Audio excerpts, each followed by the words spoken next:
Hello, my name's Timothy Finn. I'm here to be doing a paper on worship leadership.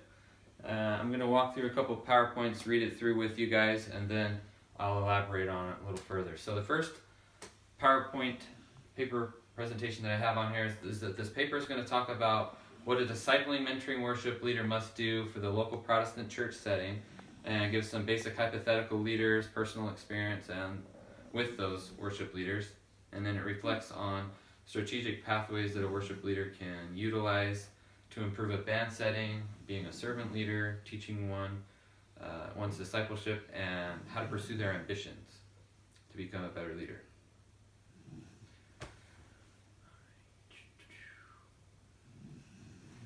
So, the situation is basically starting off with volunteer worship teams and the church leadership. And what basically it's going to continue to talk about is, the commitment and the relationships that team members need to have as a means to make a better successful type team and a glue for them. It needs a lot of group communication. It also needs a lot of organizational structures and dynamic. So the background history on the church is it typically has a lot of the individuals that will sing the play on a Sunday morning or a Saturday or Sunday night service, whatever it is, be it with a music, with an instrument, verse, a voice, whatever it is. And that's typically what a church service nowadays is comprised of. And as a worship leader, typically there's a lot of decisions that you have to make. You have to decide whether one should play, what songs to play, should it be part of like a pastor's sermon, something like that. So there's quite a few factors that you have to include. And sometimes if you make some of those not so good decisions, it can create a lot more unwanted event to occur, a little extra drama that you don't really want with, say, people feeling left out, or you didn't sing my favorite song, something like that. Okay, so I'm going to give you a little more information about just some personal experiences that I've had as a worship leader. Throughout my lifetime, I've actually been through quite a few different churches, and certain ones I've actually thought, I can't wait to be a part of that church, that worship team. And then there was other times that I was so thankful that I wasn't part of it. And I'm sure we've had a few experiences of why we'd want to be and not part of certain things in life, even with the worship team. Some of the occasions that I felt like I was ready to play wasn't necessarily the truth. It didn't really mean that I was, according at least to that worship leader, because sometimes you think one thing, but that doesn't mean you're just as ready at that time. So when I had ended up finding out that firsthand that I wasn't ready from be it one or two different types of worship leaders, it caused some type of puzzlement. It caused, me questioning, well, if I have this heart of worship, why am I not allowed to be able to start partaking in being included? Or what is it that it does require? And being as young-minded as I was, I still didn't know just yet from somebody else's experience of why they chose why to do it, not to do it. So, being confronted with that, I am not good enough for that team, it could have caused me to stop, or it could have created me to have a little more urgency in wanting to become better at it and seeking how to do that. So, it ended up that this worship leader that I had questioned at one time, there's been several ones, but of one of the three that I'll talk about in their philosophies. One of them was more about having quality musicianship.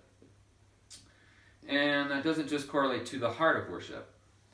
It's actually very important that a worship leader makes those type of decisions when they do.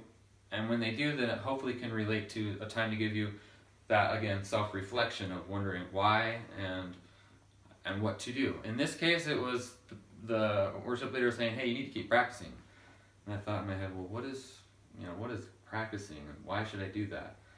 And he says, it's important and encouraged to motivate one to use their gift, and at the same time, it also, it requires preparation in a few different areas. One of those steps is going to be, hey, I should go worship at home first on my own time, and have that little one-on-one with God to give you a better understanding of why to worship. And so something that happened with me personally was I did take that, and it helped me to start writing songs and why I should have this heart of worship and somehow be able to share it with the church.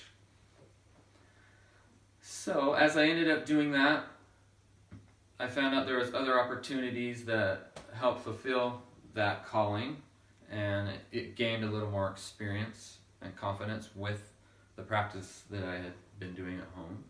And then as I did do that, I finally questioned myself, hey, am I actually ready to do this yet?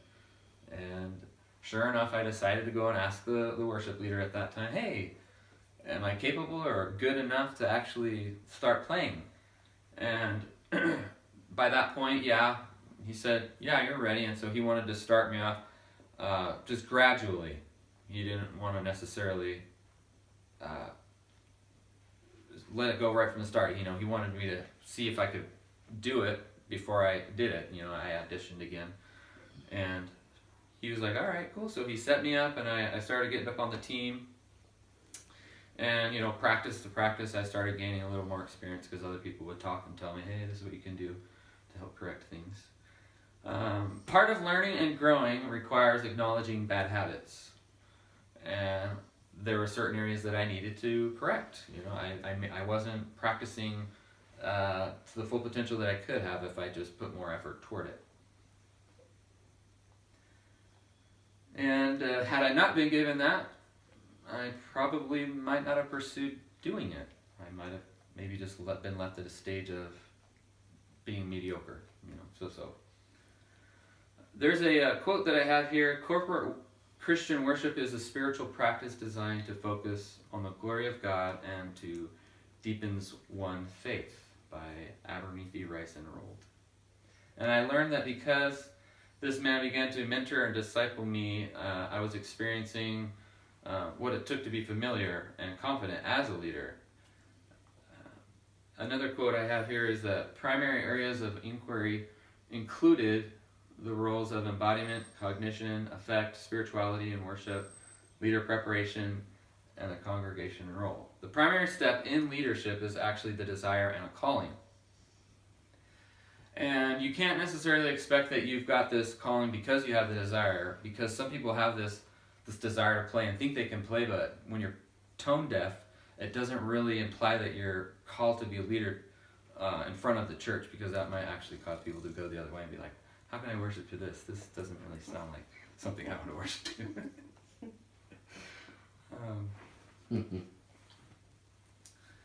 So I believe that giving me an opportunity was something that helped me to become a better leader.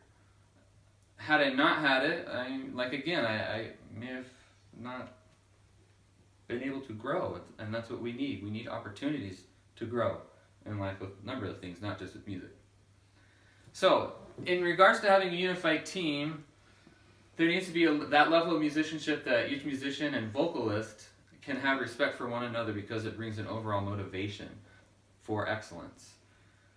A quote here I have again is from Peretz Zatori. It says, listening to music requires certain perceptual abilities, including pitch discrimination, auditory memory, selective attention, in order to perceive the temporal and harmonic structure of the music, as well as its effective component, and engages a distributed network of brain structures. So apparently, if we're all kind of on the same page, it makes for a better team. If we're kind of disconjointed and we don't have the same respect and levels for one another, it does the same thing, makes a rocky boat kind of scenario.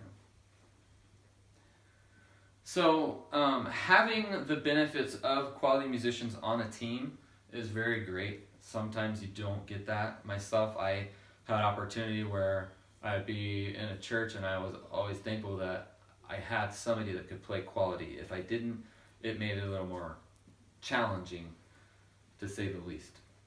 Because sometimes then you have to go seek outside the church and find those that are willing to do it.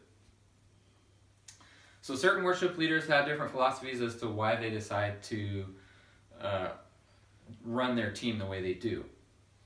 Of some of the three that I'm going to be talking about, one of those would be that they want their worship team set to be extremely perfect and exact, precise, punctual. It's almost like having a cover band song. They don't want it to miss anything. They don't give it room to, let's say, be led elsewhere. If, say, there was some type of a change that wanted to happen during that set.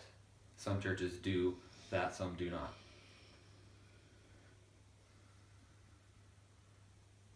And then there's other ones that are more about just the heart's desire, regardless of that musicianship's ability. Some think that anybody and everybody should play, and it's just all about the heart.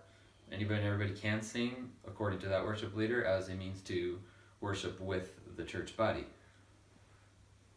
We all have our preferences and likings. And then there's also a third leader's philosophy that they usually, more often than not nowadays, they usually try to include both. They want someone that has the heart but also the ability, but then they also allow the music itself to kind of fluctuate and change as a means to help where they want the church set worship list to go. A second follow-up list quote that I have is, however, music can have strong influence on the emotion of a listener as well as the performer. Musical engagement can be experienced as highly emotional, not only as in the case of stage fright, but also as highly rewarding. Music is very powerful. It does. It's not just the emotion either. There's something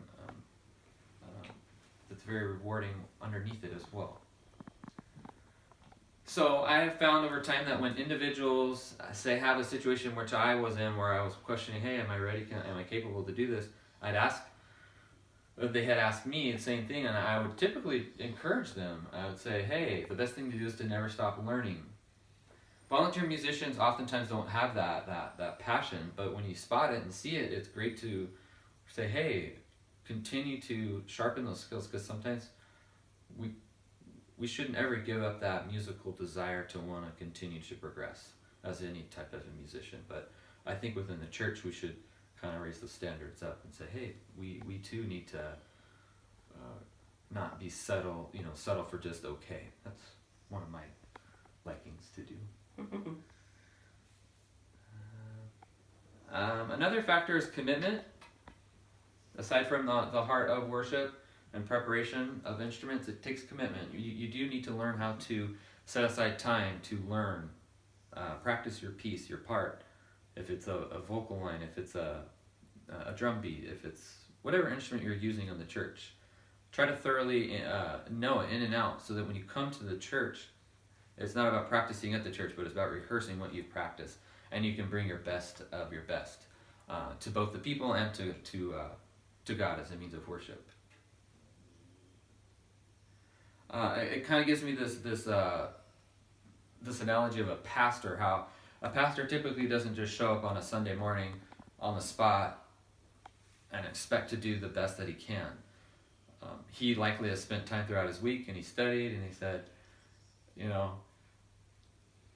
I need to know what I'm going to talk about for these congregants, And I think the same thing is applicable to a worship leader. They need to go home and they need to better prepare themselves, because it will bring about an overall better result and an experience for the body that is wanting to engage in worship. And that is the goal of a worship leader, is to teach the others how to worship and engage in that. And if you're really well prepared, it's only going to show itself to the people, and it'll help them to worship instead of looking at it and say, wow, these people just don't know what they're doing.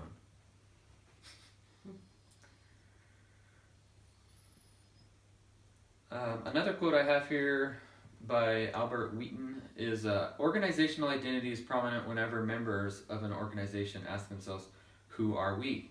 And according to them, as well as Albert Whitten says, it's the team members' collective understanding of what it is that distinguishes their organization from others and those characteristics that they believe to be central and relatively permanent. If a worship team member is actually paid, you could expect they have a higher expectation set on them. But oftentimes churches are unable to pay a musician and afford it, or sometimes they just choose not to. It's just part of their belief.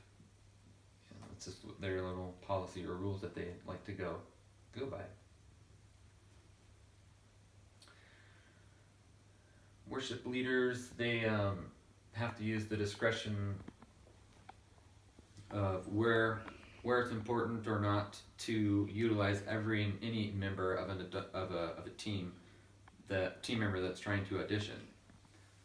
Is it more important to allow everyone to participate, or is it just a few? Is it perhaps just none? Should the leader wait, or should they take what they can get while it's available? Some musicians want to be compensated for with their time and effort, and others just like to do it as a sacrifice of praise.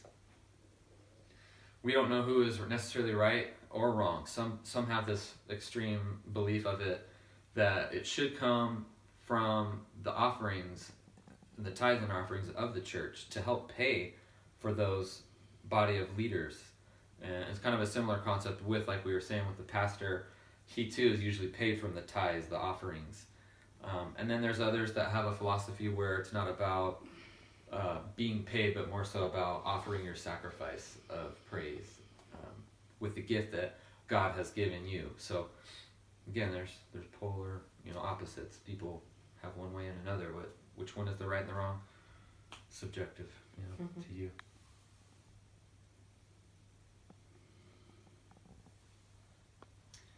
That was another interesting question. Is should we expect that as a leader? Should a volunteer expect it? Is that something that that is something to ever even question? Yeah, am I supposed to be paid for this? I was thinking about different parts of the body of Christ. One being like a prayer warrior. Are they as just important as a prayer warrior to be paid for their gifting, their talent that God's given them, just as much as a worship leader? Should they both be paid because of the gift that God gave them, or should it just be used for His kingdom as a reflection in His glory? Good point.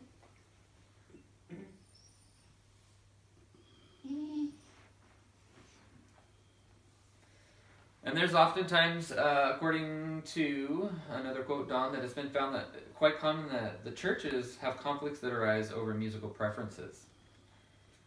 Typically, a worship team wants to try to attract different types of members to their congregation. Some want it to be a different type of music to attract that specific type. Some like traditional, some like more of a modern style, and that will likely bring that type of a crowd to the church. But that can also hurt some people's feelings, and it's due to a difficulty with communicating, and it's during team practices that can come about. The team members do need to be instructed with probabilities at the beginning of their layout of what to expect before that can lead elsewhere. So nobody's feelings are being hurt with, I wanted it to go this way and that didn't go that way, it's going another direction that they have this assumption it would go. So communication's key, as with anything. Typically you need to do that more so with the volunteer on a worship team. Worship leaders need to have a lot of patience with those that are learning. Sometimes we could have a high expectation of somebody being able to do something and they're not able to ever achieve that. But as a worship leader, you need to be able to have that ability to instruct, teach, and have that patience and see where they have the weaknesses or the ability to do it or not. And then help pinpoint where to go about it for their improvement. For instance, you can place an objective like goals to meet possibly one step at a time that influences them to motivate to their overall progress, be it physically or mentally. It can do a couple of things. So somebody might not know, but give them an objective to meet. Hey, you need to do X, Y, Z, and then as they start to meet those steps, then they'll eventually also gain confidence again. They'll know, oh, all right, I'm doing it, I did it, and they'll start to have that gradual climb of gaining a better ability. And in essence, they'll feel like they're gaining success with what they're doing. Another option they could do is they could send them to do some type of lessons, seeking lessons outside of the church. If a church member can't do it, then go find somebody that does it professionally maybe. Say, hey, as a means to improve with your guitar playing, how about go hire somebody if they're capable of it. If not, maybe they'll have a friend that could do it for them and hire and help them. But they should do that nonetheless as another option that the worship leader should try and instruct them with that. Get some lessons.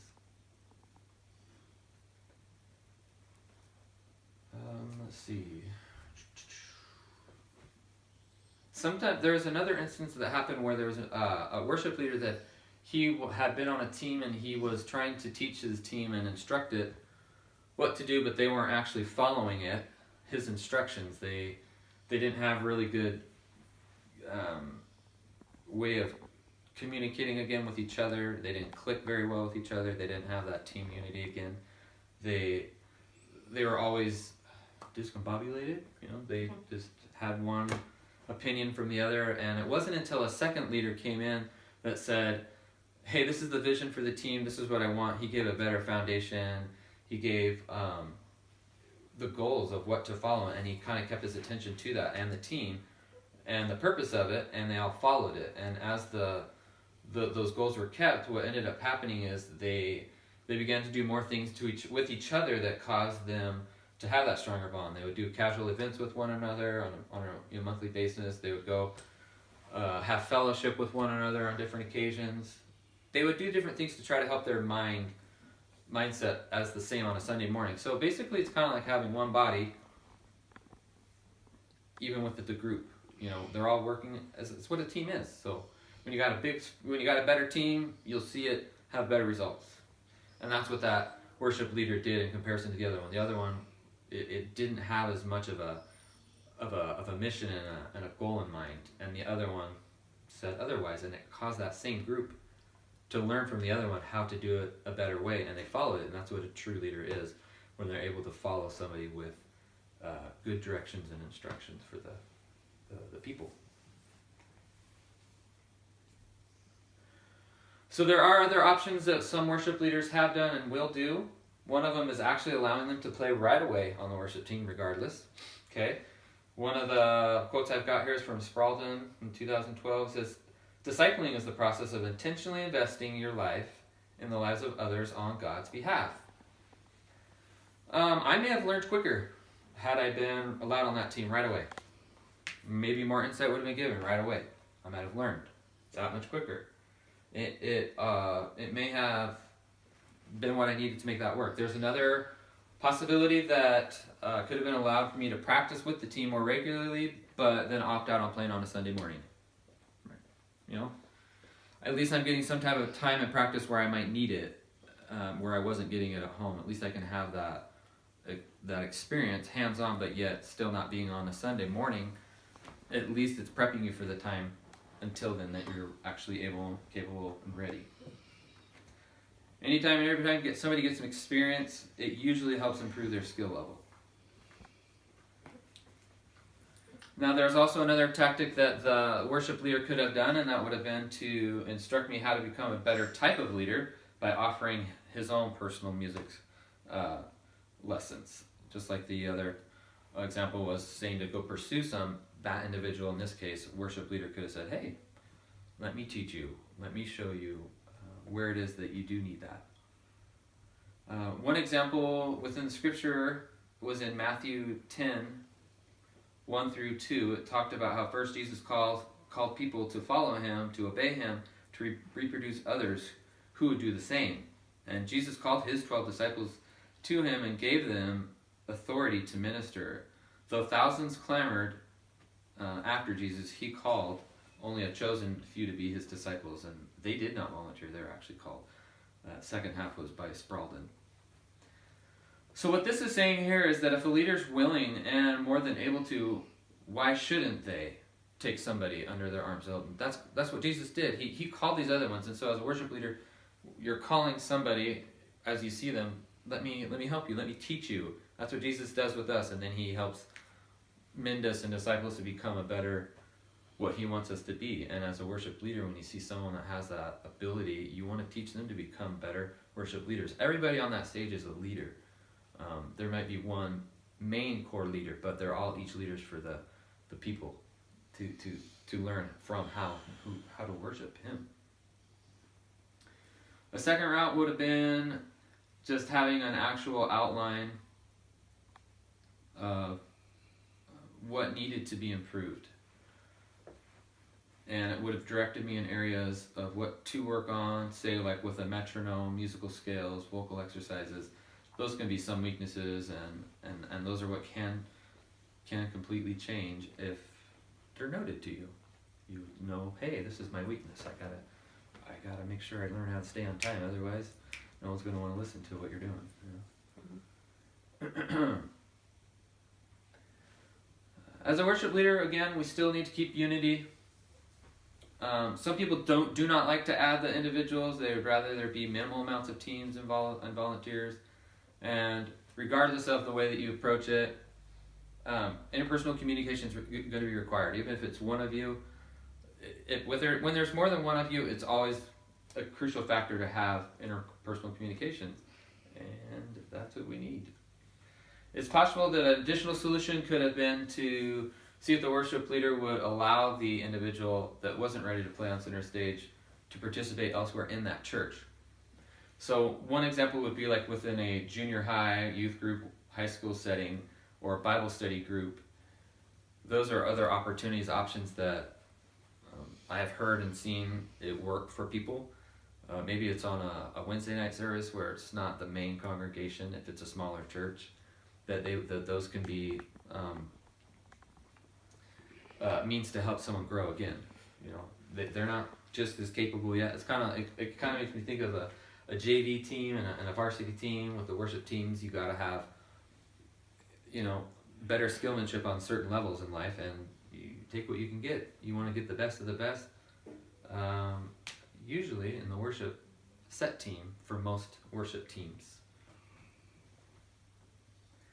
The choice that I've done personally is I like to disciple the musician immediately, so when I see things that are needing change, I'll immediately tell those people, hey, we should do this and we should do that, rather than neglecting it and hoping. Just point it out and, you know, give them those steps. Tell them, hey, let's do this. If you see that they're making that effort, I think change will come sooner than later. Another scripture that was found in Matthew 28, 18 through 20, it was, and Jesus came to them, Jesus came and said to them, all authority in heaven and on earth has been given to me. Go therefore, make disciples of all nations, baptizing them in the name of the Father, Son, and Holy Ghost, teaching them to observe all that I have commanded you, and behold, I am with you always to the end of the age. Here we see that Jesus called them and that they did not actually volunteer. The individuals were actually chosen to be his disciples. Volunteers that would like to be a part of such a commitment need to learn the lessons in how to make their gift a daily practice toward bettering their musicianship. And one complication again is if they don't want to be a learner or a follower or doer, then that's going to be causing a lot of confliction. They need to be willing and receptive to learning. Otherwise, it's going to go back against you, and you're not going to have the kind of results you're going to want to see from a good musician worshiping with you. Another thing I found is that it's good for the worship leader to deepen their calling as a worship leader and walk as, you know, God has called them to mentor those that are attempting to grow and follow their calling. Worship in God's church will deepen as a result of another quote I have here, he will be better glorified, and his worshipers will be more deeply motivated to declare the praises of him who called them out of their darkness into his wonderful light. That's 1 Peter 2:9. And to those that are not yet a part of his church, that should be. The role of the worship leader is one that should take on the role of being one to help those called by him, and they too will learn more about their own selves as the worship leader. They're going to start learning, hey, if I do XYZ with my instruments while I'm teaching this other one, it's actually going to strengthen them as a worship leader, and it's going to benefit the two as well. You know, someone can usually always learn something more as they're teaching another person.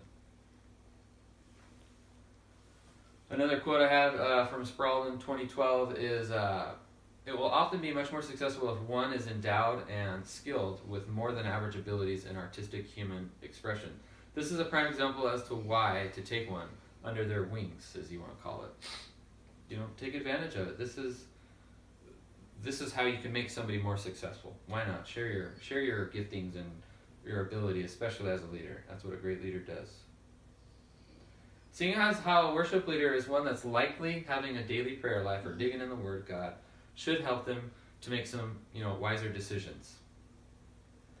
Now, although I had this attitude to please God at the time, it should have also required me, according to that worship leader, to be, musically proficient. I too needed to have this ability. I think it's kind of like being qualified for any job. If you're going to do something, you want to have the ability to at least do it.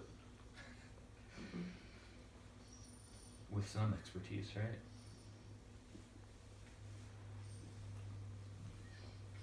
The best route could have been to pull those aside that have the desire and explain on how to work on those areas and that one needs correction to move forward.